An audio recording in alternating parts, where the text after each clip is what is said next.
Hey traders, welcome to Charts and Coffee. Great to see everybody. Daylight savings lighting. I'm looking at this. This is ridiculous.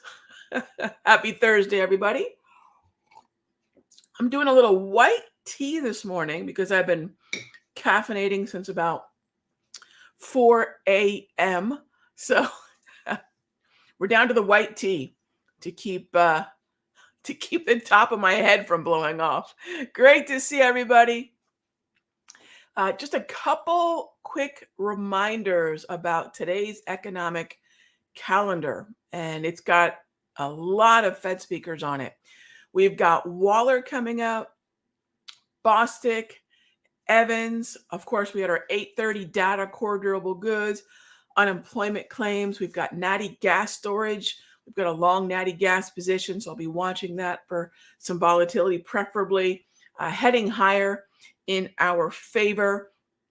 And so that's what we've got going on today. We're looking for, ideally, continued downside follow through based on what we've been seeing in terms of mostly the negative impact from the 10-year bond yield continuing to go higher on tech. I'm not really interested in shorting a whole heck of a lot else because ultimately, there we go.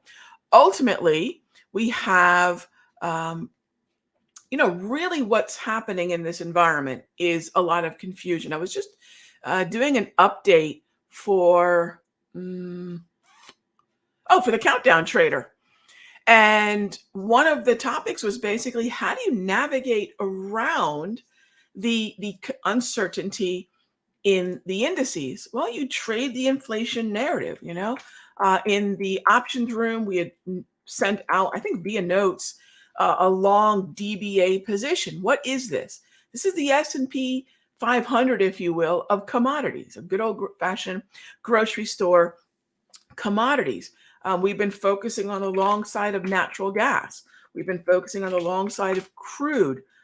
We have, actually, I think this morning, this morning we're going to be hitting our first target from our entry back on now take a look at that nice move lower and what we were able to capitalize back on the 16th on that weakness to buy low cost, what I'll even call sort of a mispriced gold call option. What do I say mispriced? What are we taking advantage of? Weakness in an instrument that's designed, right? A little bit of weakness in an instrument that's designed to profit when the market moves higher. So what do you think is more expensive on a down day, puts or calls? Of course, puts. And then as the market goes higher, you'll get the folks that are chasing Momo higher, get long markets moving to higher highs. But step back and look at the overall direction of gold.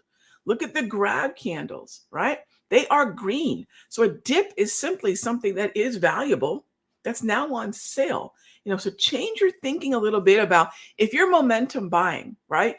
If gold gets your attention today, my question is always going to be, and this is what I always pose to traders, why not on the 15th? Why not on the 16th when we're moving lower? And that's exactly where we positioned ourselves along with gold. So, these are just additional ways to trade around not having to really care at all about what's happening in indices. Same thing goes with shorts that we have on in XHB. What are those narratives attached to the higher yields, the 10-year, the 30-year, that are going to affect certain sectors and certain commodities? So think about what you're trading and why you're trading it. And think about, do I have to really trade something attached to the S&P? Do I have to really trade something that's moving with the indices in terms of that price trend? Or can I take advantage of macroeconomic trends, right?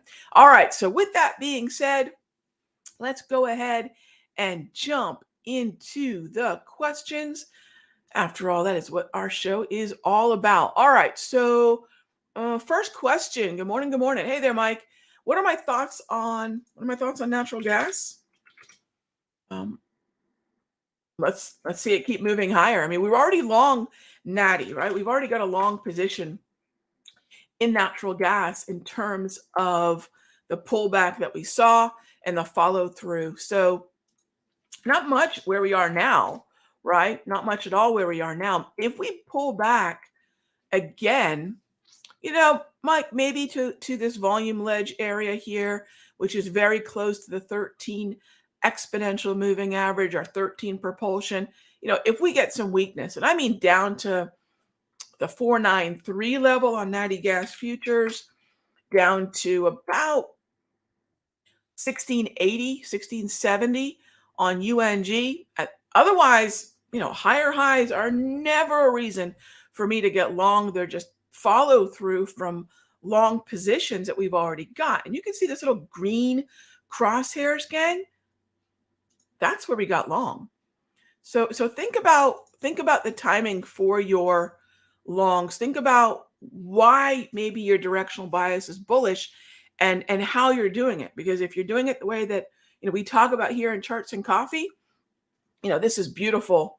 What we're seeing right now is just beautiful follow through. And that's what we're going to continue to take advantage of until we get the next pullback. All right. Okay. So that is Natty. Thanks for the question, Mike. All right. Next up is EWZ and VALE. Well, I think we've got some mastery members in here because those are all positions that we have open and long.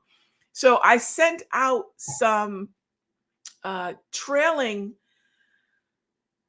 stops and second targets in a number of our already open positions. Am I buying up here? No, not at all. What are we doing? We're just surfing the wave that we already paddled into, gang. We're not buying up here. This is T2 situation. This is the profitable zone for us. So, what am I doing up here? If you checked out the alerts we sent yesterday, we're moving to trailing stops. We're hitting second targets. So just follow through. No entries, no re-entries yet. Is Intel setting up for a short? We played Intel. Yeah, so let me just give you a little background. We played Intel back in here. All right. That was a trade in the mastery.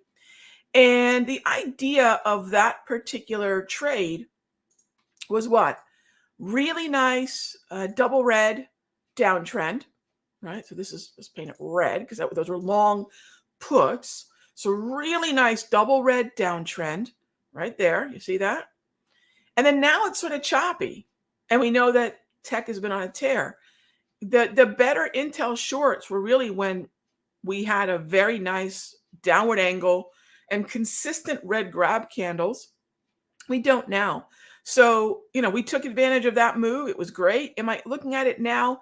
Not really, Debbie. I'm doing more of what sort of I kicked the show off with, that discussion of, do we have to trade what we had been trading?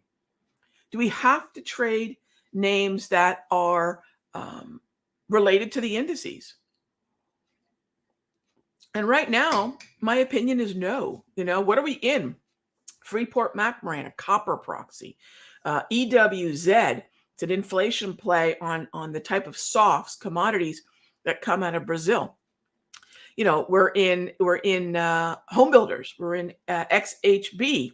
XHB is going to take it on the chin as these 10-year yields continue to move higher. So notice that we are navigating away from a lot of the things that, well, frankly, most traders are still wondering, is tech going to stall? Here's what's wonderful. I don't care. When we get another setup, preferably when. Here's one you might say, okay, Rog, but when might that be? Let's get some really great Darvis levels stacking up, right?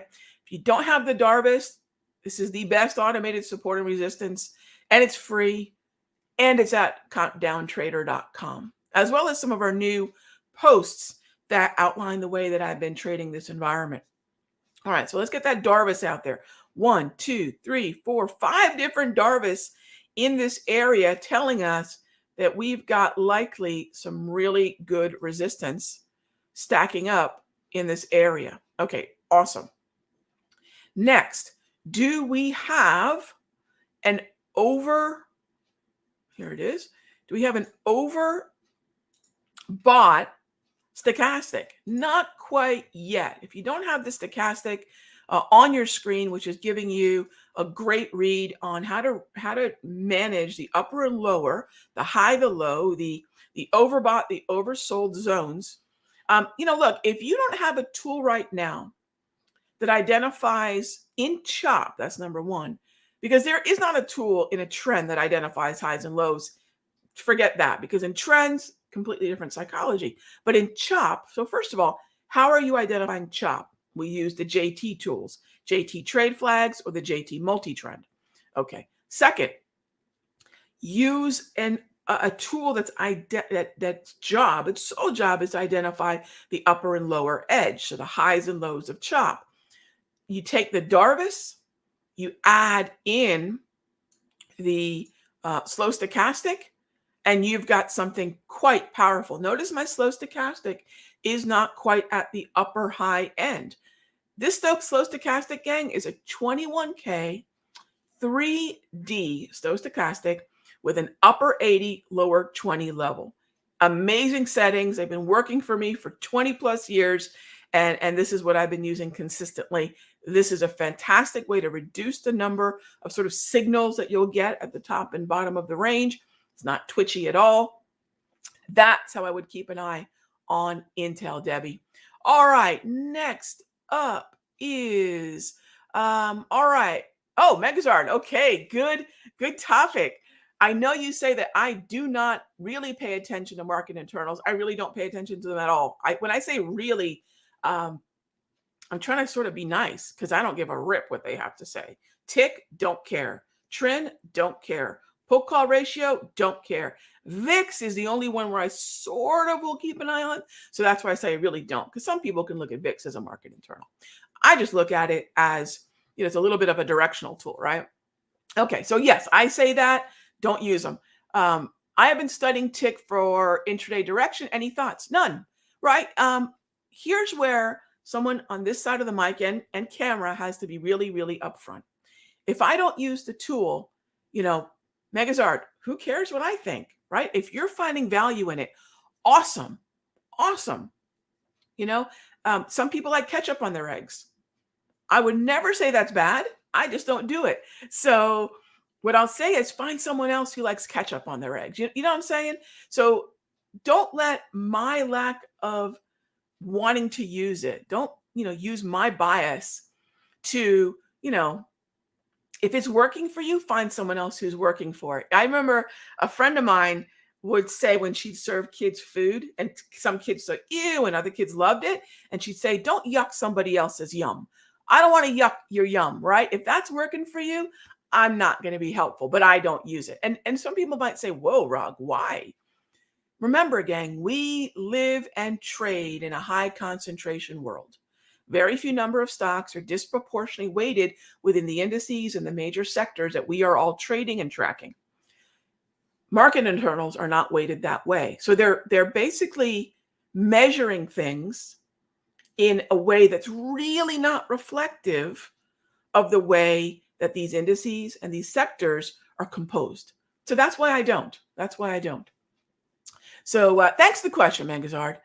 Next up, can you CFLT? What is the best strategy to buy options in a growth stock? Well, let's take a look at CFLT.